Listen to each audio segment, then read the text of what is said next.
Hey everybody, Gage here from Sharp. Super excited to have you with me today. In today's episode of Sharp Knife Shop TV, we are talking all about Dao Vua knives. These are the only non-Japanese knife that we have here in the shop, and they are a little bit controversial amongst people online and forums, and even with some of the customers that have picked knives up from us. There's been some mixed reviews, so we thought we would address some of the issues with these knives, maybe some of the pros and cons to them, why they might be a good knife for you and why they might not be a good knife for you. So without further ado, let's get into it. So the offering that we have from Dao Vua is their V2 line. These are made from 5160 Russian leaf spring steel. This lineup of knives also features a ebony with paduk handle on it that is more octagonal in shape than their other lineup of knives, which is a little bit more rounded off. These guys are given a little bit more tender, loving care when they are being made. The makers spend a little bit more time on the bevels, making sure they're a little bit more consistent than on their other lineup of knives. You may still notice some low spots in these bevels though, so it may take you a little bit of time if you're thinning them out to get them, perfect. But practically speaking, in terms of performance, the bevels on these are really nice. They help these knives move through ingredients really nicely, and they are, in our opinion, once sharpened, a pleasure to use. So again, these are not made in Japan. When I opened the shop about 4 years ago, my goal was to curate an amazing collection of Japanese knives, as I thought they were the best knives that money could buy for kitchen use. And over the years, I've come in contact with many different knife makers from many different parts of the world, and Dao Vua has contacted me a few times over the years, and I have kind of gone back and forth about bringing their stuff into the shop for a lot of the reasons that you've probably seen or read about online in either video reviews or blog posts in forums. So they are, again, made in Vietnam, in Hanoi, which is the capital city of Vietnam, in the Mai district.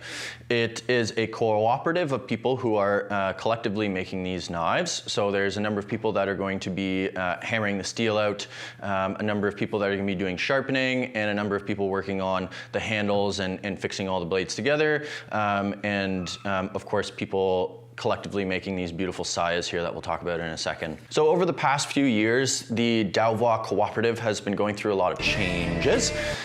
For the better, in my opinion. They've been adding some new equipment to their manufacturing process, most notably a sharpening wheel that has drastically improved their offering and has made me a little more confident in offering them here at the shop because, of course, we like to stand behind every knife that we carry here at Sharp.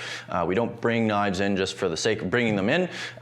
So the Dao Vua knives we think have a lot of value.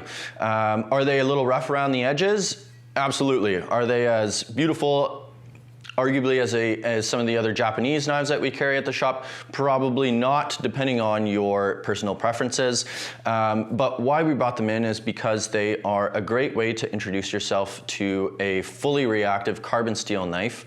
Learn how to properly maintain it and learn just how quickly a knife like this will rust before you invest a lot of money in something a lot more expensive. So, of course, this tall Gyuto here, which is one of the cooler shapes that they make, comes in around like $95 or something like that. A little more. I think those guys are. And then if you do the saya with it, it's like an extra $30. So I think it's like $135 for this blade and a matching saya. And the sayas are beautiful. The woodworking that they do is really impressive.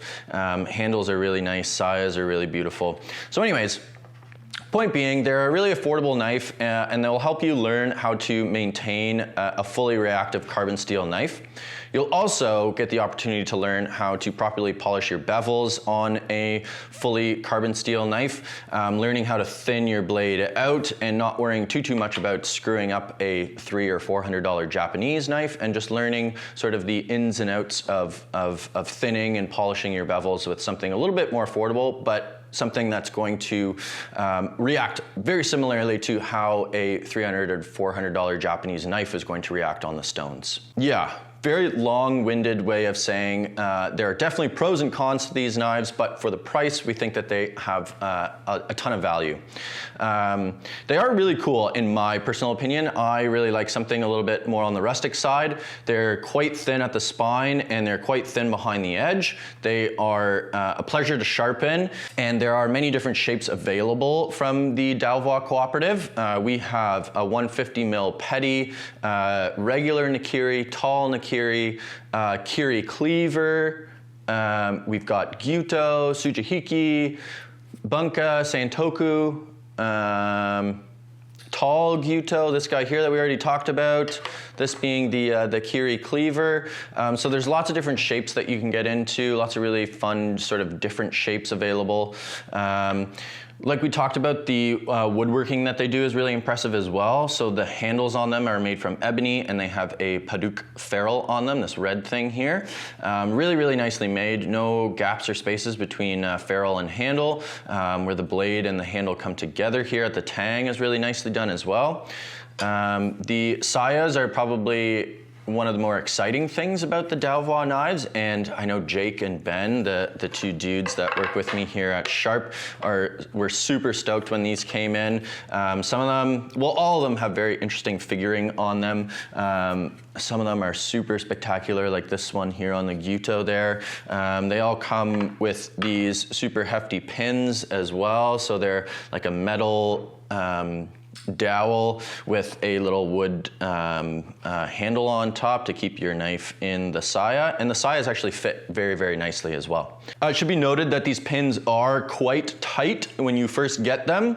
We, of course, will have put them in and taken them out like once or twice before we send them to you, but chances are they're going to be a little bit stiff still when you receive them, but rest assured, as you continue using the pin and the saya, they will loosen up for you a little bit. We've been making a point of sharpening these blades ourselves and paying a good amount of attention to them before we send them out. We had some complaints when we first brought these guys in about the sharpness of the blades, so we want to make sure that you guys are getting a sharp blade when you order one of these.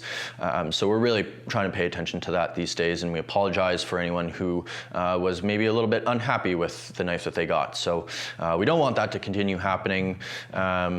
If you would like to reach out to us about these knives, and maybe you want to see the exact knife that you're going to get before we send it out to you, feel free to shoot us an email or leave a comment down below. We're always happy to help you out. Yeah, so with all of that said, just to kind of wrap things up, great value for your knives on these guys. You'll definitely see some controversial, or you'll definitely see some differing opinions in forums and on online reviews online. But in our humble opinion, they are a great knife to sort of get into to learn about maintenance and sharpening of your fully reactive carbon steel knife. Thank you so much for watching, guys. I hope you enjoyed this video. If you had any questions or comments about these Dao Vua knives, maybe you have an experience with them yourself, make sure to leave a comment down below. We'd love to hear from you. If you liked this video, make sure to smash the like button, subscribe to our channel for more knife-related content, and until the next video, stay sharp.